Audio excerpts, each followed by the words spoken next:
Cine Recap PH. Maligayang pagbabalik sa Cine Recap PH. Warning, spoilers ahead. Ang pelikulang itatampok natin ngayon ay patungkol sa paghihiganti ng isang prinsipe matapos patayin ang kanyang amang hari upang maagaw ang trono. Ang pelikulang ito ay ang American historical action film na ipinalabas taong 2022 na pinamagatang The Northman. Bago tayo magpatuloy, paki-like ang video at mag-subscribe na din sa channel na ito. Maraming salamat.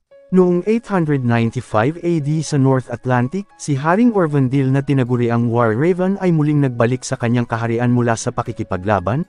Sinalubong siya ng asawang si Reyna Gudrun at ang kanyang tagapagmanang anak na si Prince Amleth.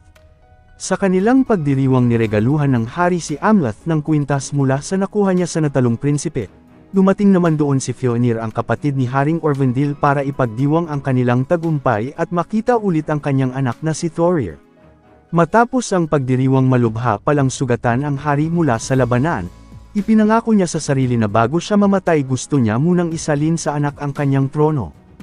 Ang mag-ama ay lumahok sa isang seremonya upang manumpa ng katapatan sa hari.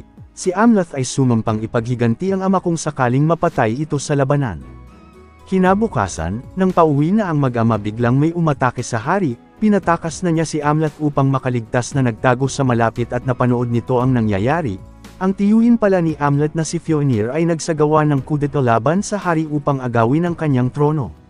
Bilang siya na ngayon ang bagong hirang na hari ipinahuli niya sa mga tauhan ang prinsipe upang patayin, nagawang makapagtago ni Amleth ngunit muntik na siyang mahuli kung hindi ito nakapanlaban at nakatakas. Pagbalik ni Amleth sa kaharian ay kasalukuyan na itong sinalakay ng mga tauhan ng kanyang tiyuhin, pinatay nila ang lahat ng mga kalalakihan at maging ang kanyang inang Reyna ay nahuli na rin kaya pinili na niyang tumakas. Nagulat naman ang tauhan ni Fionir na napatay na niya ang prinsipe na inanod sa dagat, nagawa ding makatakas ni Amleth gamit ang bangka na nanunumpa ng paghihiganti. Makalipas ang ilang taon, ang nasa hustong gulang na si Amleth ay kabilang na ngayon sa mga Vikings na kumupkop sa kanya at sinalakay ang isang nayon ng Gardariki. Matapos ang isang matagumpay na pagsalakay nagkaroon ng kaunting kasiyahan ang mga Vikings pero umalis si Amleth na gustong mapag-isa. Nakatagpo niya ang isang mangkukulam sa templo at pinaalala ang kanyang tadhana na alalahanin ang kanyang panunumpang ipaghiganti ang amang hari. Isang araw, ang kanilang mga nahuling alipin ay ipapadala sa Iceland para kay Fionir. Nalaman ni Amleth na ang kanyang tiyuhin ay tumakas mula sa kanyang kaharian matapos itong makuha ng hari ng Norway at ngayon ay namumuhay na lang bilang magsasaka. Ito na ngayon ang pagkakataon ni Amleth upang tuparin ang sinumpaan sa ama. Nagpanggap siyang alipin sa kahinabol ang bangkang patungong Iceland sakay ang mga ipapadalang alipin. Sa paglalakbay nakilala niya ang isang aliping nagngangalang Olga na alam ang totoo na hindi siya tunay na alipin. Naging malapit ang dalawa matapos silang magtulungan sa nadadaanan nilang malalakas na bagyo upang makaligtas. Hindi nagtagal, nakarating na sila sa baybayin ng Iceland at naglakbay ng malayong malayo. Nagtataka si Olga kay Amleth kung bakit tinahak niya ang mahirap na landas bilang alipin. Sinabi nitong ang tadhana ang nagdala sa kanya para bawiin ang minsan ng kinuha sa kanya.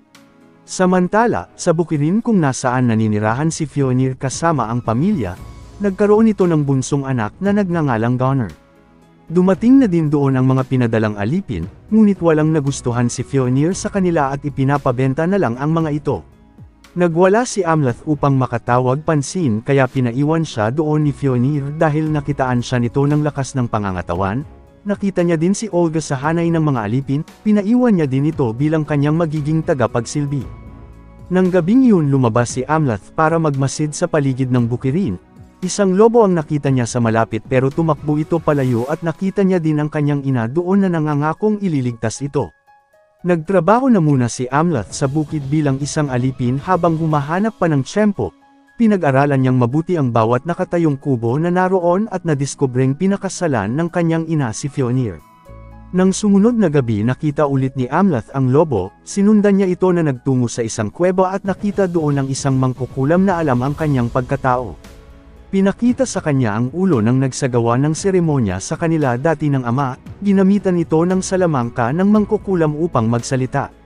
Sinabi sa kanya ang tungkol kay Drog, isang mahiwagang espada na magagamit niya sa paghihiganti, ngunit mabubunot lang sa kabilugan ng buwan sa ilalim ng bulkan. Kalauna nang dumating ang takdang oras, pumunta si Amleth sa nasabing lugar para makuha ang espada ngunit nagising ang bangkay na may hawak nito. Nakaharap niya ito sa laban na muntik na niyang ikamatay pero sa pamamagitan ng liwanag ng buwan nagawa niya itong matalo at makuha ang espada. Pagbalik sa bukid muntik na din siyang mahuli ni Fionir sa alaga nitong aso, buti na lang nagawa niya itong masindak at itinago muna ang espada sa ligtas na lugar. Kinabukasan nagkita si Amleth at Olga para sa kanilang plano ng pagsalakay, dadalo sa isang piging ang buong angkan ni Fionir at si Amleth ang napili ni Thorir bilang maglalaro laban sa kabilang bukid. Naging partisipante si Amleth sa laro na nagiging marahas, ang pinuno ng kalaban ay masyado ng brutal sa kanyang mga kilos dahilan nang nauubos na sila. Nang si Amleth na lang ang natitira at ang pinuno ng katunggali ang maglalaban, naging mahigpit ang labanan kaya sumali na si Gunnar ngunit hindi ito pinagbigyan ng kalaban, iniligtas ni Amleth ang kapatid at sa galit niya napatay niya ang katunggali.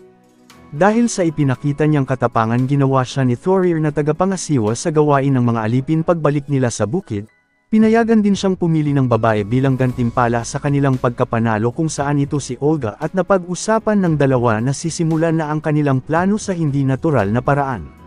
Pagbalik sa bukid madali nang nakakakilos si Amleth bilang isa na siyang tagapangasiwa.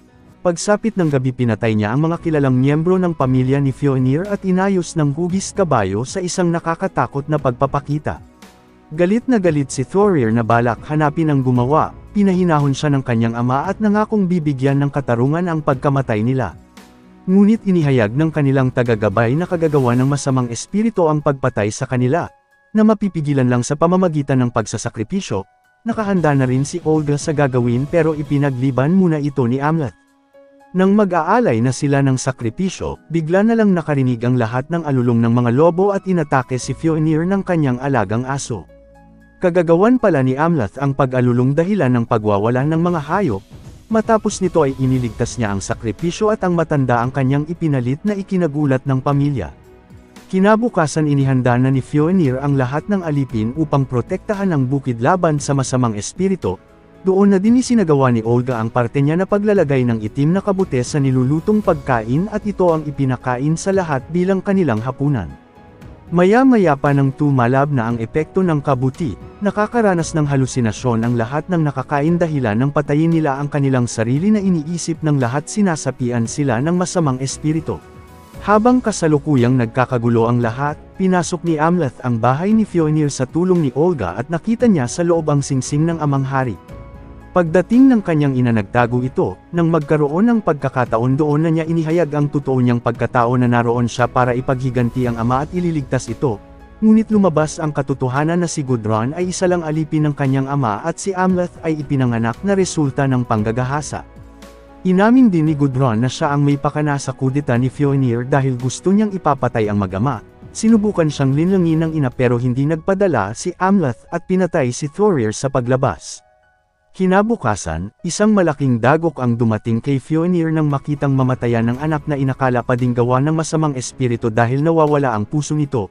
Kinumbinsi siya ng asawa na walang gumagambalang espiritu sa kanila bagkus kagagawan lahat ng isinumpang niyang anak na si Amleth ang pagpatay. Dahil dito ipinatawag ni Fionir ang lahat ng alipin para hanapin ang kasabwat sa pagpatay sa kanyang anak. Napaamin na si Olga sa contribution niya pero bago pa ito napatay ni Fionir dumating si Amleth, na nakipagsundong ibabalik ang puso ng kanyang anak ang kapalit pakawalan ito. Agarang sinugod si Amleth ng mga tauhan ni Fionir para hulihin, nagkaroon din ng pagkakataon si Olga na tumakas ngunit nahuli si Amleth ng mga tauhan ni Fionir sa huli. Hindi naman pala totoong puso ng anak niya ang dala nito, pinahirapan nila si Amleth para umamin sa pinagdalhan ng puso ni Thorir pero ayaw itong magsalita. Umalis na muna si Fionir para asikasuhin ang pagkamatay ng anak, bigla na lang ding may dumating na mga uwak at pinakawalan si Amleth. Samantala, nagdadalamati ang pamilya sa pagkamatay ni Thorir, isinumpa ni Fionir ang paghihiganti niya sa pagkamatay ng anak ngunit nang balikan ng mga tauhan niya ang kubo ay wala na ito doon. Bumalik pala si Olga para iligtas si Amleth, dinala siya nito sa ligtas na lugar upang manumbalik ang kanyang lakas mula sa natamong mga sugat. Sa puntong ito nagpasya na si Amleth na talikuran na ang kanyang paghihiganti at magpakalayo-layo kasama si Olga, naglakbay sila para makarating sa baybayin kung saan sinundo ito ng kakilala niya ng bangka at lumipat sa mas malaking sasakyang dagat. Nang magsisimula na silang umalis, nalaman ni Amleth sa pangitain niya na kasalukuyang dinadala ni Olga sa sinapupunan ng anak nilang kambal. Hindi pa sana ito sasabihin ni Olga hanggat hindi pa sila tunay na ligtas, ngunit nalaman na niya ito. Subalit ikinakatakot ni Amleth na siguradong hindi sila kailanman magiging ligtas kung patuloy pa ding nabubuhay si Fjolnir, kaya napagdesisyonan niyang bumalik upang tapusin ito kahit ayaw pumayag ni Olga. Pagkatapos bumalik si Amleth sa bukid para magsagawa ng pagsalakay, pinagtago ni Fjolnir ang asawa sa ligtas na lugar kasama ang kanilang anak.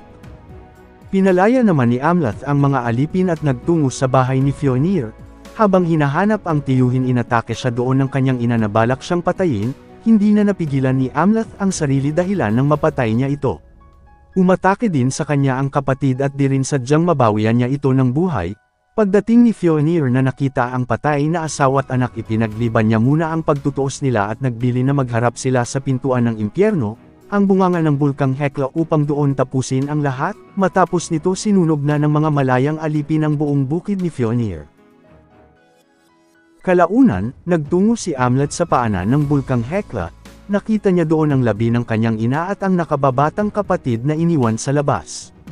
Matapos nito ay pumasok na din si Amleth sa bunganga ng bulkan na tinatawag na pintuan ng impyerno.